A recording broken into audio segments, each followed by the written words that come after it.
All right, so let's go ahead and get to part 2 of my interview with Connor Boyack. This is the Wealth Standard Podcast, the gold standard in all things financial.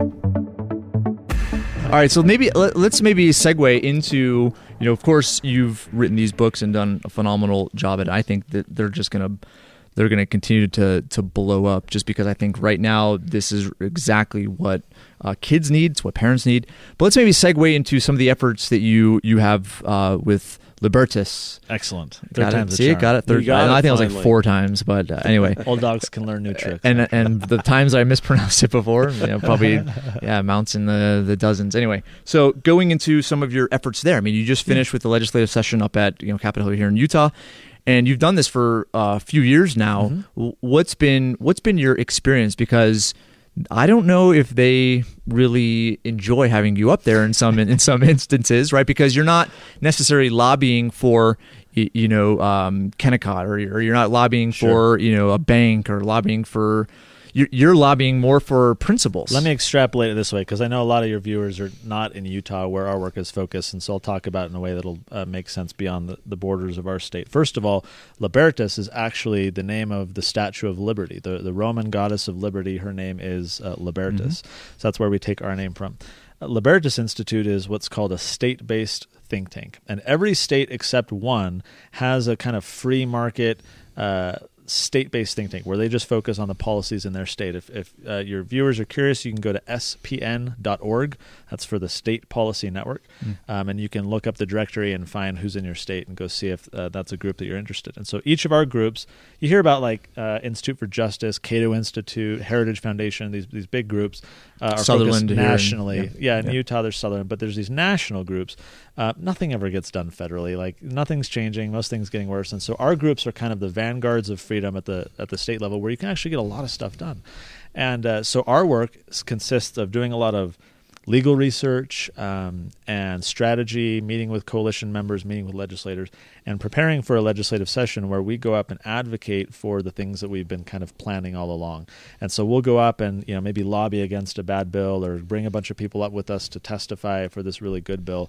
And I think a lot of people don't like that, because we have a great outreach, a very broad reach. We can hold legislators accountable. We can broadcast, much like you're doing, Facebook Live, and using social media to raise awareness of how they're voting and what's happening behind the scenes.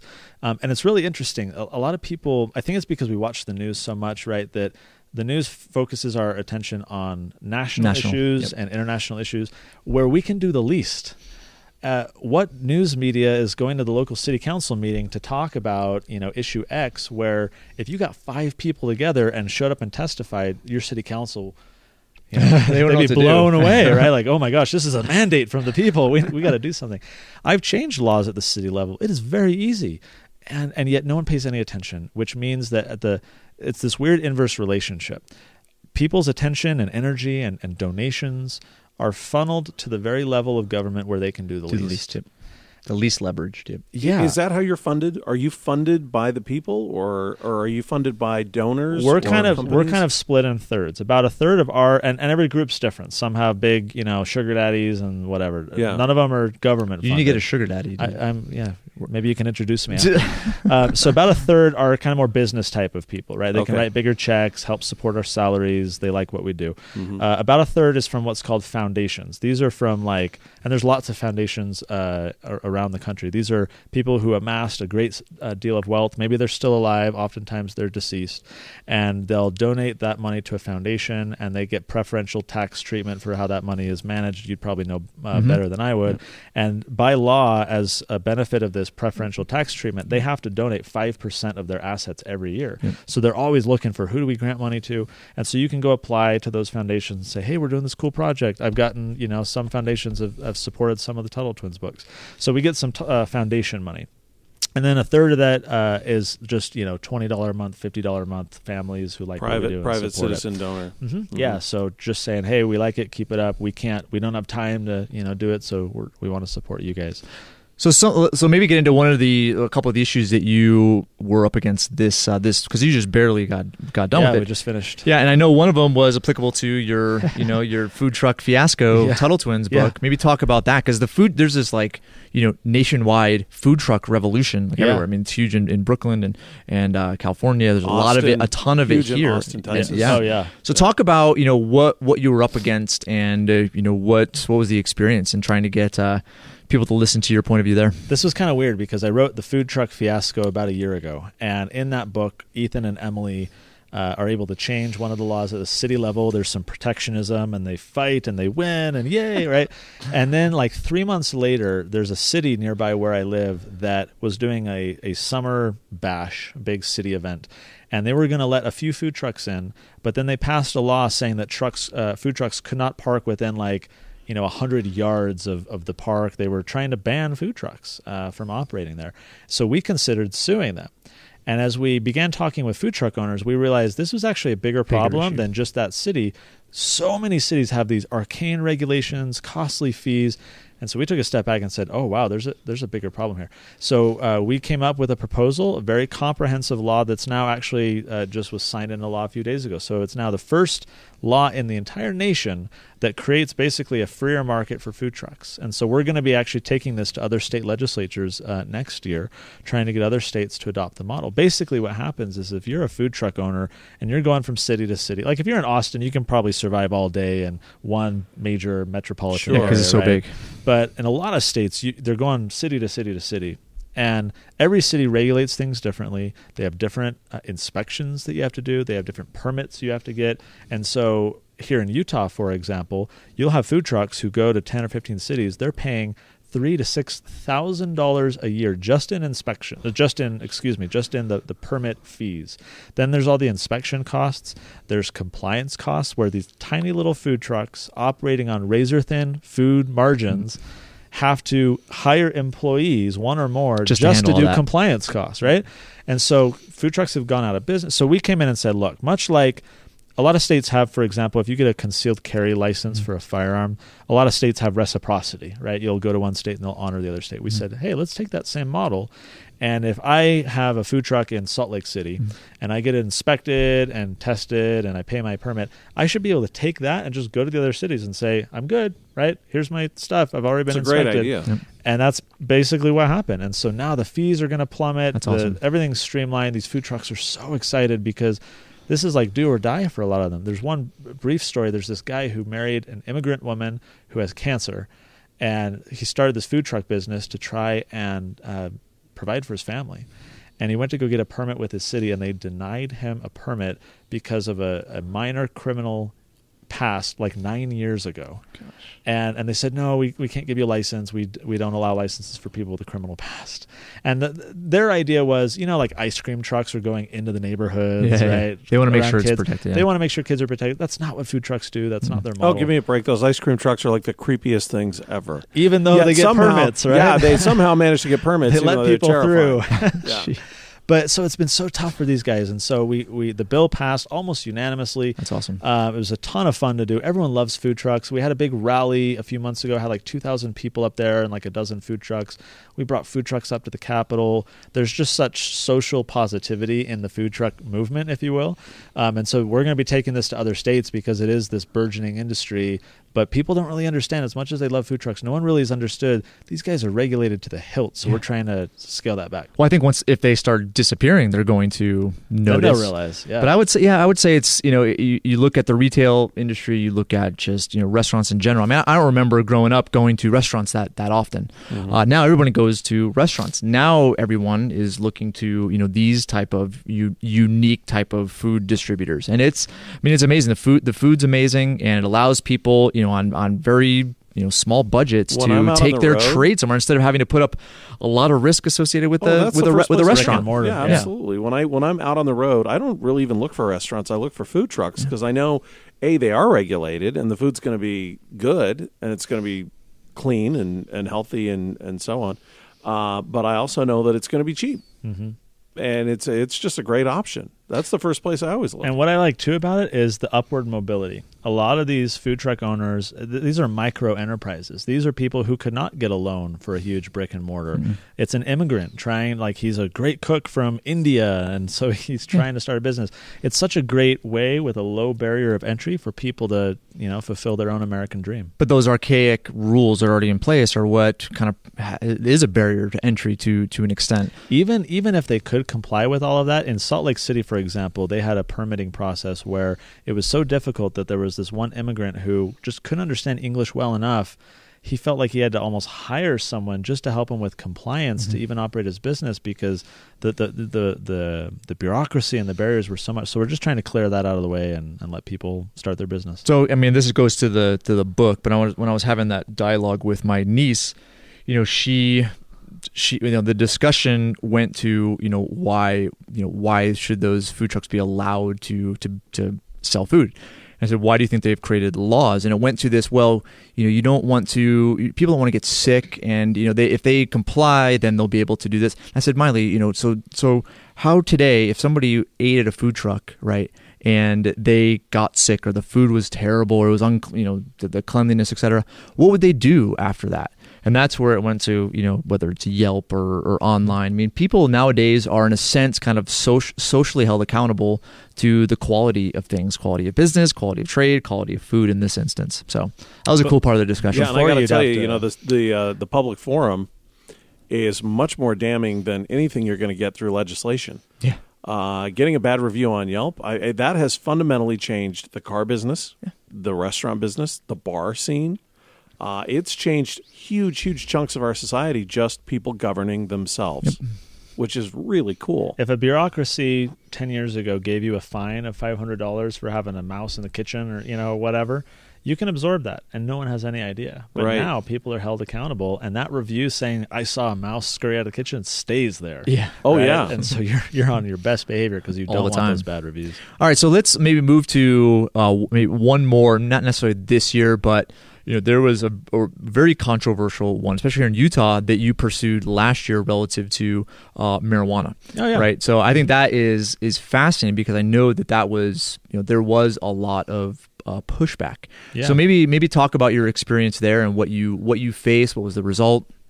So the landscape where we're at is about half of the states have legalized medical marijuana or even recreational, and so it's something that a lot of people are using, familiar with. But here in Utah and in about half of the states, that's not a legal option. So what you see is, unfortunately, you see patients, let's say someone with Crohn's disease, and they see people in their surrounding states where cannabis is legal for medicinal use, who have Crohn's disease, just like them, and who are obtaining and legally using cannabis and are healing, whereas they are on 8 prescription drugs, suffering all the side effects from that, and not getting any better. So you think of the injustice that you'd feel if you're in that situation. So a few things can happen. One is you can become what's called a medical refugee and travel to another state and uproot your life, leave your social support network, your physicians, family, job, everything else. And so that happens, unfortunately. Or you can illegally use it. But then you're probably getting dirty weed off the street that isn't tested. Maybe you're smuggling it across state lines that you are bringing with you, which has huge consequences if you're caught. And you're putting yourself at risk of having the Department of Child and Family Services take your children, losing your job. It's between a rock and a very hard place for these people. So we've been, in our case in Utah, trying to pass a comprehensive medical marijuana program that would allow these people to be what we're our little hashtag slogan for the campaign is patients, not criminals, right? The criminals don't care about the law. You can give me 5 minutes, I could go score some weed off the street, right? Like it's everywhere, it's in schools. But these are people who are trying to be law-abiding, and healthy, and the law doesn't allow them to. And so, unfortunately, we failed in the legislature. We narrowly failed last year. There was no bill this year. So for our case, right now, we're planning a ballot initiative here, and it would be on the November 2018 ballot. Much as there have been ballot initiatives around the different states, that seems to be a very popular way to do it because legislatively, there's a lot of resistance, right? You get the medical associations weighing in. You get legislators who are like 60 plus, where they're steeped in this very, mindset of reefer madness and all the true it is. That's negative true propaganda, right? The government propaganda. And so it's very hard to convince these people to let go of that control and allow people to be free to choose. Whereas the people are ready. In our case in Utah, there have been, I think now 11 polls in the past 2 years, all of which show 60% or more people support this. And I think the reason why is because everyone knows someone with cancer, with chronic pain, epilepsy, Crohn's disease. And to be clear, you're talking about medical marijuana. You're not talking about recreational use. You're talking about medical use. For our part in Utah, I don't think we'd ever go recreational because of the culture here.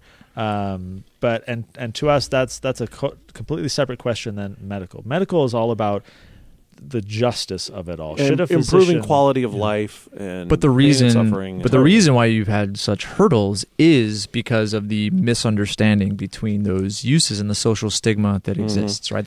People are worried about the slippery slope. Well, they're worried about if we legalize medical, then we're going to have recreational next, and that is a big fear for people.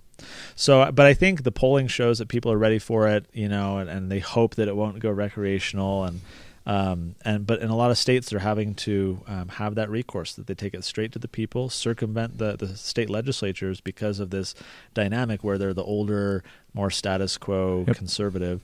And one state after another continues to topple. It's so unfortunate to me when you look at all of the energy, all of the money that is spent trying to overturn these laws that have only been in place for a few decades, largely because of complete misinformation. I mean, if you want to go down the rabbit hole of cannabis and understand why marijuana is illegal, you go look up William Randolph Hearst.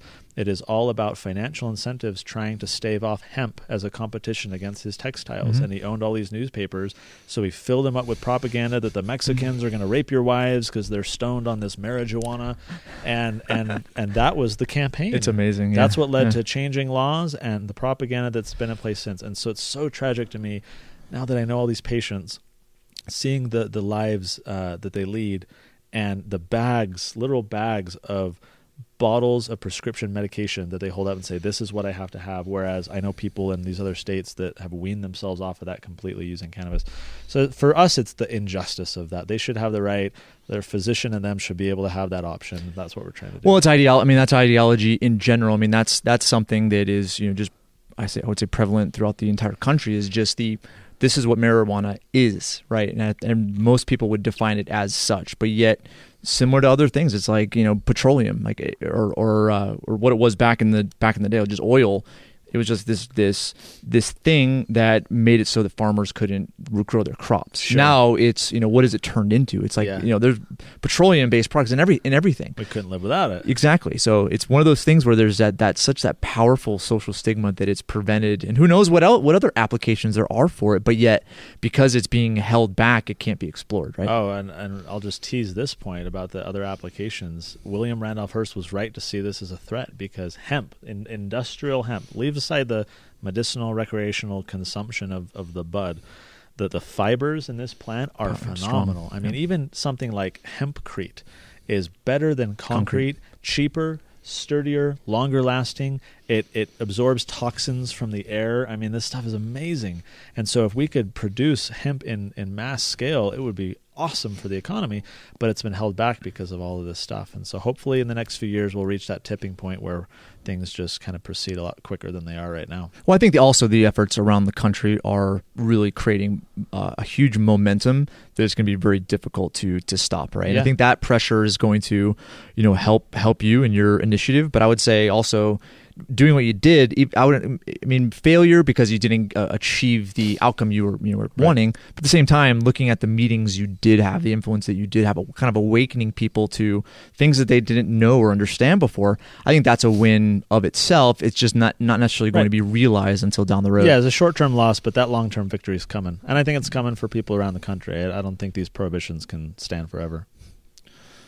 Well done, man. You definitely have patience, and you're going up against quite the issues, right? What would you say your biggest challenges have been over the last couple of years relating to just some of the initiatives you're trying to push through? Okay, I've got one that comes to mind that pervades them all, and that is apathy. Probably our biggest challenge is getting people to care enough to donate, to show up, to speak out, to call their legislator. I mean, it's so cliche to say, contact your legislator or whatever, but seeing it from my side and seeing the power of 3 constituents calling their legislator because they're used to calls just from lobbyists or whatever, like you see the power that can have if you just engage. And in Utah and other red states, there's a very strong feeling that all is well. Business is going great. Taxes are low. Regulations are low. I'm just going to go worry about my life. And so for us, the biggest challenge is helping people understand all these problems in the world around us, right? To say there are, I mean, even food trucks. Everyone just goes to a big food truck event and, hey, this is great. I get my favorite, waffle love with strawberries. Like people just go about their life, and no fault of their own, right? Like the media, I think, is very complicit in shielding people from the actual substantive issues that they can make a difference on. But for me, running a think tank, being an educator, the hardest thing is getting people to wake up, getting people to care, finding what you can do to light a fire under someone and get them to engage. That's tough. That takes a while. That's the hard thing. Well, I think, and also, and I'll just give a quick story, then we'll kind of wrap. Well, where are we at with time? We're probably... Oh, don't worry about it. Yeah, we're good. No, we got a good But show. I would say, I don't think people understand that they can do that they have the ability to call a legislator up and talk to them, or one of their staff, which eventually could lead to a conversation with the actual decision maker themselves. Right. I remember when I got married. Cynthia's from Mexico, and we were trying to get some of her family to come to the wedding, which was in the United States, and some of them didn't have visas. So I called the governor's office up, and I had them call the immigration down in Arizona, and I got to talk to them on the phone and got them to give me these like 10-day passes. Or it's permits. Amazing how fast it works. And right? it happened within just a couple of days. People. I was like, Yeah. well, I didn't even know. I just like called people up, Yeah. right? But that's the power that people kind of wield sometimes, but they don't People know don't it. understand the weight, the magnitude that you as a taxpayer have with an elected official. Yeah. Sure. I know and that- especially when you see like the rallies that have been happening lately Yeah. and people organizing and speaking out, that changes the news narrative, what the media covers, gets people thinking, changing their mind. There's power, especially strength in numbers, I think. And so one of the biggest things that we say is if you've got an issue, maybe you can solve it quickly with a phone call. But a lot of times these are the bigger problems where if you get other people, especially diversity, like a lot of our issues, we'll team up with, like we're very more right of center, libertarian. We'll team up with like the ACLU, right? And something like civil asset forfeiture, which is where the government can steal your property. When you team up with people who come from different perspectives, that prevents a very united front. I mean, maybe going back to like the William Wallace and the crazy Irish guy, right? Mm-hmm. Like there's strength in numbers, For sure. and I think you can accomplish a lot of good if you just get out of your echo chamber, get out of your feelings of helplessness or isolation, get out there and make a difference. And it's easier for people to do that too. I mean, I would say, strength in numbers, but also focus on a certain initiative. When there's a lot of that, it can have more power than people Economies think. of scale. Yep. Yeah. I think that if people are listening to this right now, I have been a political consultant for a very long time. And sitting in a senator's office, I don't want to say his name, but Senator Bob Bennett, sitting in his office and having just a regular person call and want to speak to the senator, watching everybody on his staff jump to and immediately respond, because the last thing they want is that negativity out there that, oh, they just blew me off, or, oh, they just, and he legitimately listened. I can't speak to every elected official, but I was really surprised the first time I saw that happen, that one voice, one phone call really can change things. That's really true. Sure. And I think if more people knew that, you wouldn't have that complacency. More to your point, I guess. Yeah. All right, so let's follow up with a couple just kind of random questions. Shoot. But so you writing books, I mean, a lot of them, children's books, heading up a nonprofit organization with what you do. It's not like a normal person just, decides that's what they're going to do with their career. So I would say, what is that? I know that your parents were really influential, but what was it that kind of sparked you to do what you're doing? And it can't be easy, right? So what keeps you doing it? So it's kind of a 3 or 4 steps to get me into this. I was a web developer for 10 or 15 years, and I followed the news. I started reading some books, and I developed an interest in American history, Constitution, the Revolutionary War. So I started reading a lot. And then I started branching out to economics and philosophy. Like, what were the ideas at the base of all of that? Why did people do what they did? And And so I was blogging at the time. This was like 2005, right? Connor's Conundrums you talked about. And so blogging was big. And so I kind of gained a readership. I then wrote my first book. And so I kind of built an audience. And that caught the attention of a couple people who were forming a campaign for the person who knocked out Bob Bennett for Mike Lee. And I end up in this living room with like 9 people and this guy named Mike Lee that I've not met before, and saying like, hey, should we do a campaign for this guy? And so I was on his core staff for a few months. I later headed up the Utah chapter so I guess I should say at that time I realized that nothing was really changing federally. I like Mike a lot. He does a lot of good things. Senator Lee, I think he does a lot of good things, but nothing changes federally. Like for every good initiative or bill, there's 842 bad things happening. And so I said, you know what, the emphasis has to be at the state level, right? So I started with a group called the 10th Amendment Center. Yeah. They've changed a little bit. At the time, they had state chapters, and their whole goal, as was ours in Utah, that I did this for a year and a half, was working with state legislators to get them to fight Congress or the federal bureaucracy under the 10th Amendment, which says that every power not delegated to the federal government is reserved to the states or to the people. So we were trying to empower the state legislature to push back and say, no, that's our power, that's our power. And we passed some bills and had some fun. But the challenge that I ran into was these state legislators that we were working with would partner with us to fight D.C., but then they'd turn right around and impose in Utah the same big government, nanny state, welfare, whatever, programs that we were opposing at the federal level. And to me, I saw an inconsistency where, for me, it's not about the federal government versus the states. It's about these principles that apply universally. And so that's what kind of prompted Libertas back in 2011 to say, we need a group that can kind of advocate for that, hold people accountable to that, and fight for limited government inside the state. How hypocritical is it for us to go to D.C. and say, we need limited government, when in the state we have this like huge nanny state behemoth government? And so for us, it's more about let's practice what we preach, or at least let's have someone to preach it first, and then we can start practicing it, and then we'll grow from there. So that was the idea. Very briefly about how what keeps me motivated. This is a very easy one. It's the phone calls and emails we get from people who are desperate and need help.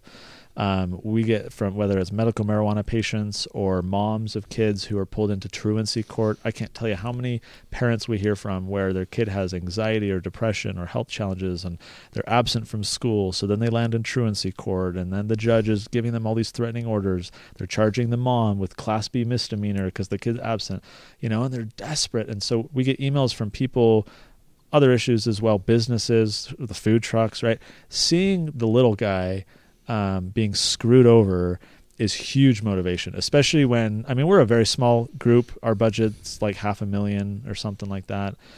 So we're not the biggest group. We've got a staff of like 7 or 8, but we are lean and mean, and we have a great track record. 77% of our policies that we propose are enacted into law, which is unheard of with organizations like ours. And so we have some resources we can bring to bear. We've got a good, microphone, if you will, to broadcast stuff and get some change. And so when you combine our ability to get stuff done and the limited resources that we have with these stories, you end up with a lot of David versus Goliath. And as much as it sucks to fight 12 Goliaths, it feels really good to be David. Yeah. And so that's the motivation. Interesting. Well, I think your background helps in leveraging the message where, a group of 7, 65-year-olds probably wouldn't be able to make much of a difference. But I would say, looking at your crew and what you've done with your websites, with the internet, with your blogging, with your videos, that right there has just kind of exponentially grown that message. And so, dude, seriously, it's the whole Wayne Gretzky principle. Right, it's that sometimes the little guy is who makes the biggest difference. Yeah. The smartest. We call him little. No, I'm just kidding. The smartest short. guy makes the difference. I'm not talking physically. I'm just saying. But you have to be agile. I think you're right. Like the status quo is very slow. And we can use that to our benefit. I really like in judo, and I don't practice judo, but I've studied a little bit, where one of the principles in judo is you want to harness the other person's energy and motion against them. Jiu-jitsu? And judo too. Yeah, I asked a judo guy, but I might be wrong. But like if someone's coming at you to punch you, rather than blocking it and striking you down, you step out of the way and kind of keep them going, flip them or something like that. And I really like that principle as it applies to government. Is there is so much momentum involved in what the state does. If you can find a way to kind of use its power against itself in some creative ways, it's a lot of fun. But you got to be agile. You got to have hustle. You got to, because Goliath is really big, and when Goliath swings, he swings hard, and all you need is a little stone. Yeah, absolutely. So David's tiny, and he can run around and slip out of the way, and it's fun. We have a lot of and frankly, the motivation of parents valuing conversations with their kids, or the mom getting her kid out of truancy court, or the medical marijuana patient getting relief, or whatever the issue is. That reward is, the reward is huge. Yeah, absolutely. Well, you're doing an amazing good, man, and this has been way overdue to do a podcast like this. I think we need to have you come back for sure.